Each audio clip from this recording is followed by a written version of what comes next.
Saya ingin sekali Pak Prabowo mengerti bahwa negeri ini didesain dengan sejarah intelektual yang panjang tuh. Kemarin beliau bikin kesalahan presiden itu, menyamakan PSI dengan Partai Sosialis Indonesia tuh. Salah keterangan Pak Presiden. Saya sebutkan aja, saya sudah sebutkan ke wartawan. Dan buat saya hal itu secara jujur mesti kita katakan. Karena presiden adalah kepala negara, akan di-quote nanti bahwa Partai Sosialis Indonesia anak cucunya membangun Partai Solidaritas Indonesia itu gak salah. Secara genealogi salah, secara value juga salah. Partai Sosialis Indonesia tidak pernah disingkat sebagai PSI, mesti diucapkan secara lengkap. Partai Sosialis Indonesia dibangun oleh Sultan Syahrir. Ide itu juga ada pada Ciil tuh. Karena Sultan Syahrir menginginkan manusia politik itu adalah manusia yang menghormati dignitas, dignity itu. Bukan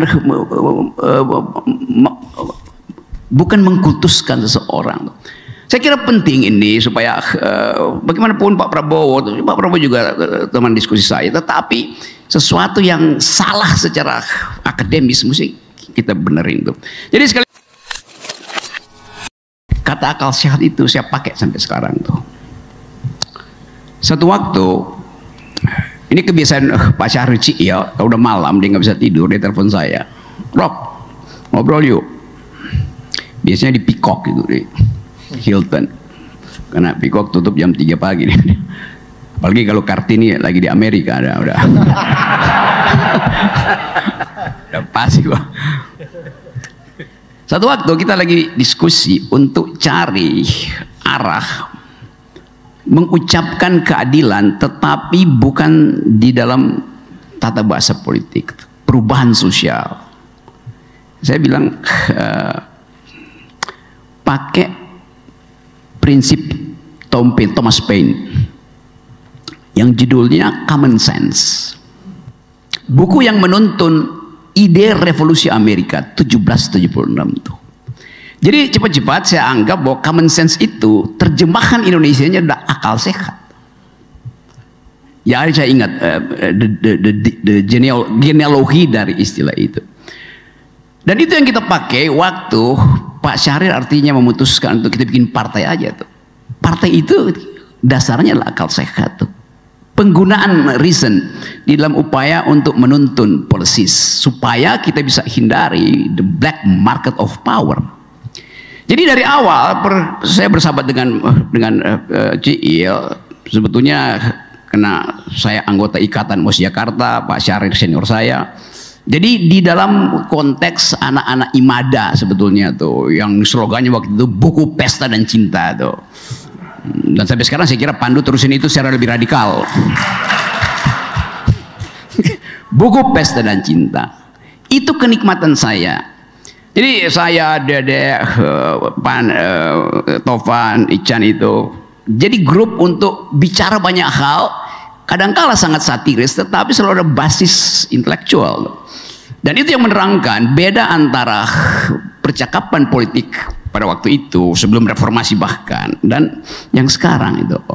Dan Pak Kapas diluncurkan ulang untuk re-invite remembering Syahrir ideas atau revisiting Syahrir's political economist ideas itu, mengunjungi kembali ide-ide itu tuh. Dan ini logonya padi merah nih, padi merah ini supaya nggak diinjek oleh gajah merah nih, karena sama-sama merah tuh, mesti ada sinyal itu. Oke. Jadi sebetulnya persahabatan saya dengan Pak Syahrir dimulai ketika yang lebih politis, dan politis dalam arti gerakan membuat tanah.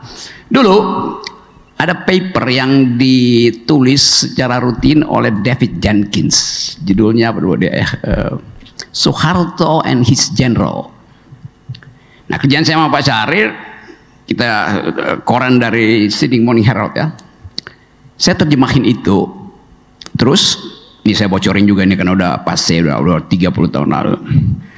Terjemahin ke bahasa Indonesia, belum ada WA group, kita fotokopi diam-diam, terus kita masukin itu ke kotak-kotak pos yang ada di Menteng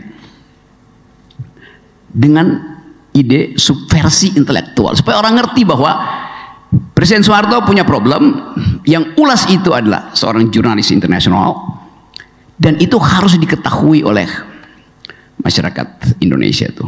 Nah, seringkali kita diam-diam itu tiba-tiba pagi-pagi ribut segala macam sampai di kampus sudah ada fotokopi diperbanyak Soeharto and his general. Orang kasih ini rok ini hebat nih, dia nggak tahu sih yang terjemahin tuh. Pak Syahrir mensponsori perbanyakan itu. Yes, Pandu. Udah selesai malam-malam, pagi-pagi lihat efeknya ada nggak di koran tuh. Pertama kali Pak Syahrir ajak saya pergi ke sana nih. Sebelum ke Indoconsult itu Pak Syahrir ajak saya dulu pergi ke ini Pak Business News di Tanah Abang itu, tempat Pak Sarbini. Business News namanya tuh. Itu Business News itu stensilan aja, isinya data, tetapi sangat bermutu bila ditafsirkan secara political ekonomi itu. Jadi sumber kedua dari subversi sebetulnya bukan sekedar tulisan David Jenkins, tetapi tulisan-tulisan yang diedit oleh Pak Sarbini, yang juga Pak Sadli, ada Pak Sadli ada di situ deh, di Business News ya. Ya, Pak Sadli sekali-sekali itu. Jadi kita bisa lihat tuh kalau bintang 3 itu Pak Sayoto yang nulis, kalau bintang 4 itu Pak Sade. Jadi saya belajar sebetulnya bagaimana data itu bisa menjadi alat subversi itu. Jelas kata itu. Ini ada data ini, bahwa komposisinya naik segala macam ini Pak. Lalu orang bertanya mungkin hari ini, do you speak financial market? Yes, I do speak financial market. But do you speak social justice? Belum tentu semua. Pertanyaan ini saya ajukan ke foto sebelah kanan ya, bukan ke foto sebelah kiri yang nggak bisa jawab pasti. Jadi sekali lagi, politik diasuh oleh pertengkaran akademis. Betul tadi Dedek terangkan, kita kesulitan untuk membandingkan mana yang disebut cara berpikir libertarian dan mana yang liberal. Pada waktu itu orang samain aja libertarian, liberal. Padahal liberal itu kiri kalau di Eropa, di Amerika. I am liberal, artinya saya pro Partai Demokrat yang idenya social justice. Saya libertarian, saya pasti Republikan gitu. Karena saya pro market. Mas Ciil berupaya untuk lihat keseimbangan itu karena dia memilih untuk menerangkan ekonomi Indonesia, junto ekonomi dunia dengan perspektif political ekonomi. Gak mungkin seorang political ekonomi itu berkantor di Chicago itu. Belakangan memang Pandu belajar di situ tuh. Makanya dia jadi libertarian di dalam rasionalitas ekonomi. Tetapi social justice itu adalah ungkapan manusia untuk menghasilkan keadilan yang betul-betul otentik. Ide pertama waktu itu, coba kita lihat apa koneksi intelektual antara pada waktu itu orang tokoh libertarian itu dalam filosofi namanya Robert Nozick itu, minimal state analysis itu.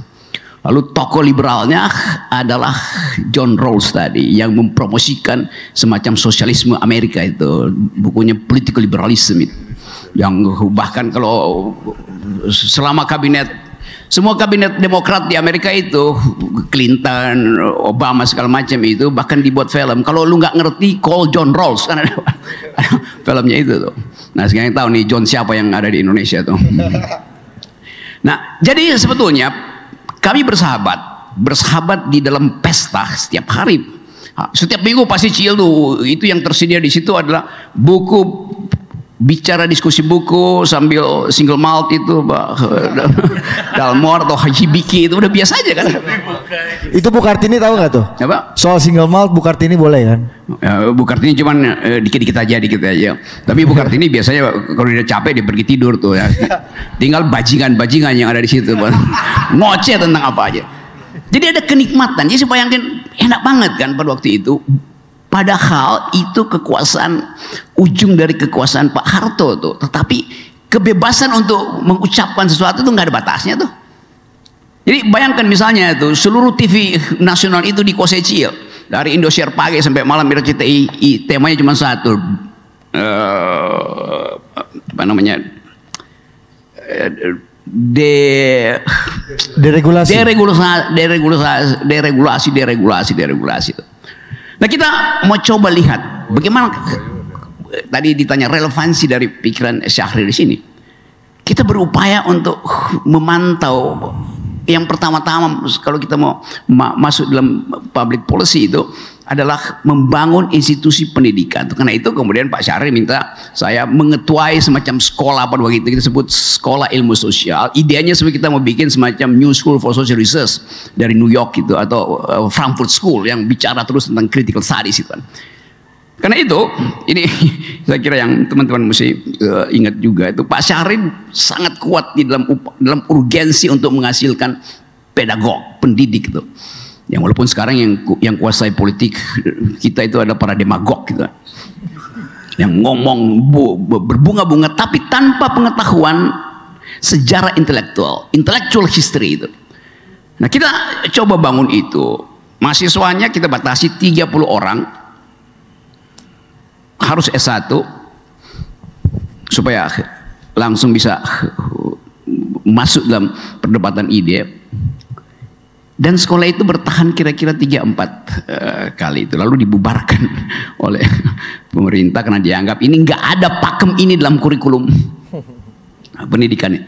Waktu itu saya di Menteri Pendidikan panggil saya bilang, ini sekolah ilmu sosial ini apa? Universitas atau kursus atau apa? Saya bilang ya namanya sekolah udah. Tetapi bayangkan misalnya di dalam kuliah 6 bulan itu hanya ada 3 mata kuliah diajarin, 1 filosofi, 1 political economy, 1 sejarah intelektual, termasuk sejarah intelektual negeri. Yang ngajar itu ada Profesor Darmin Nasution, Ibu Mary Pangestu mengajar di situ. Dr. Ignaz Kleiden, Daniel Dakidai, Salim Said, Arif Budiman itu. Jadi bayangkan 30 mahasiswa, pengajarnya 15 orang PhD. Rasio itu bingung orang. Sekolah gratis, sebelum sekolah makan dulu, diskusi terus. Jadi bayangkan ide Pak Syahrir adalah pendidikan tuh. Itu yang buat saya, wah saya mesti bersahabat itu. Dan saya belajar ekonomi ya, dan diskusi dengan Dea Ican, Pak Syahrir segala macam aja kan. Lama-lama kita tahu sebetulnya bahwa Ciil menginginkan semacam kemerdekaan berpikir sekaligus kesejahteraan rakyat. Hanya itu idenya tuh. Dan kuat sekali ide itu tuh di dalam semua soal. Nah, itu yang kemudian terputus pada satu waktu Pak Cicil bilang, gua mau bantuin SBY Rock, lu pasti nggak suka. Jadilah Pak Syahrir untuk memperbaiki output policies-nya. Jadi sekali lagi keinginan kita untuk bring intellectual back into politics itu dasarnya adalah politik akal sehat. Kita ingin sekali. Saya ingin sekali Pak Prabowo mengerti bahwa negeri ini didesain dengan sejarah intelektual yang panjang tuh. Kemarin beliau bikin kesalahan presiden itu menyamakan PSI dengan Partai Sosialis Indonesia tuh. Salah keterangan Pak Presiden. Saya sebutkan aja, saya sudah sebutkan ke wartawan. Dan buat saya hal itu secara jujur mesti kita katakan. Karena presiden adalah kepala negara, akan di-quote nanti bahwa Partai Sosialis Indonesia anak cucunya membangun Partai Solidaritas Indonesia itu gak salah. Secara genealogi salah, secara value juga salah. Partai Sosialis Indonesia tidak pernah disingkat sebagai PSI, mesti diucapkan secara lengkap. Partai Sosialis Indonesia dibangun oleh Sultan Syahrir. Ide itu juga ada pada Ciil tuh. Karena Sultan Syahrir menginginkan manusia politik itu adalah manusia yang menghormati dignitas, dignity itu. Bukan mengkultuskan seseorang. Saya kira penting ini supaya bagaimanapun Pak Prabowo juga teman diskusi saya, tetapi sesuatu yang salah secara akademis mesti kita benerin tuh. Jadi sekali lagi kita ingin kembalikan ide-ide Pak Syahrir itu tentang pendidikan terutama dan critical thinking itu. Nah, kemampuan-kemampuan itu saya kira yang wah itu jauh di atas standar yang pernah dipikirkan oleh Sultan Syahrir juga atau Pak Syahrir. Jadi sekali lagi kita senang sebelum kita berdiskusi bahwa ide ini kemudian diupload dan kita mungkin akan berimajinasi bahwa seandainya Pak Syahrir hidup hari ini, umurnya tadi 80 tahun, mungkin dia sedang menyelesaikan periode kedua dari jabatan presidennya tuh, kalau dia masih hidup tuh. Seandainya tuh. Karena kalau beliau masih hidup, kita akan kampanye bahwa ada seseorang yang basis pikiran intelektualnya itu menyatu dengan kehidupan politik sebagai aktivis bersama-sama Hariman dan teman-teman. Tovan dulu sekjen Partai Indonesia Baru yang dibuat oleh Pak Syahrir itu, dan selalu Tovan mesti telepon gue, Rok lu di mana lu, di Cerincil, bilang aja gue lagi naik gunung tuh. Jadi Tovan temenin terus. Jadi itu yang saya sebut persahabatan. Nah, Partai Indonesia Baru itu waktu pemilu berapa? 2010 ya? 2008 ikut dalam pemilu tuh. 2004 udah ikut. 2004 ikut dalam pemilu dan menang di satu TPS di depan rumah Khatib Basri. Yang milih itu adalah dosen-dosen UI, di situ ada rumah Pak Dorojaton, di situ ada rumah adiknya Pak Prabowo itu. Jadi Partai Indonesia Baru itu menang di satu TPS di Menteng, itu aja. Waktu kita evaluasi, Cil cuma nih biasa aja Rok. Kita nggak mau menang, kita cuma mau uji sudah cukup nggak IQ bangsa ini untuk masuk di dalam politik pikiran. Dan itu adalah semacam ujian sejarah tuh. Rok, izin. Nih Jenderal Hu tadi bisikin gua. Coba kau tengok. Kenapa Partai Sosialis Indonesia kok dekat dengan konglomerat? Ini paradok kali gitu ya. Coba lu bisa jelasin nggak? Ya, Partai Sosialis Indonesia dekat dengan konglomerat setelah partai itu berjalan. Kan pendiri-pendirinya ada Pak Sudarpo, ada ayah dari Ibu Mari Pangestu, Pak Panglai Kim juga adalah anggota Partai Sosialis Indonesia.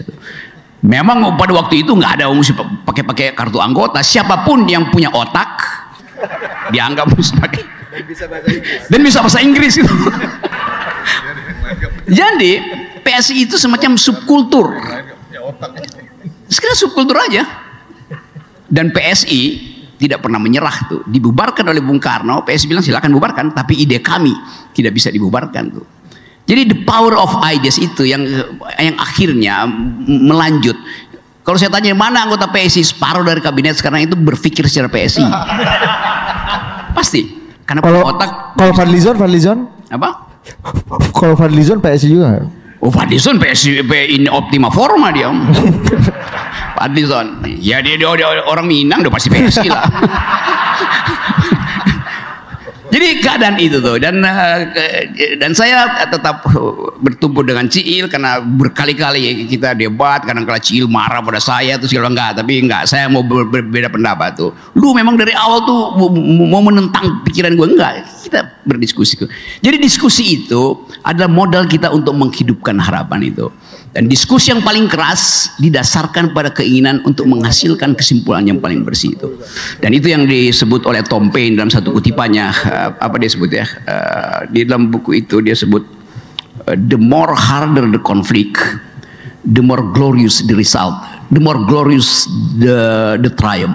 Semakin keras oposisi konflik itu, semakin bagus hasilnya tuh buat negeri ini. Jadi saya tetap tidak akan mengubah cara saya mengkritik. Kalau bilang Rocky Gerung nggak sopan dalam berpolitik, nggak, sopan santun itu bahasa tubuh. Pikiran tidak boleh ada sopan santun. Terima kasih. Oke, tepuk tangan.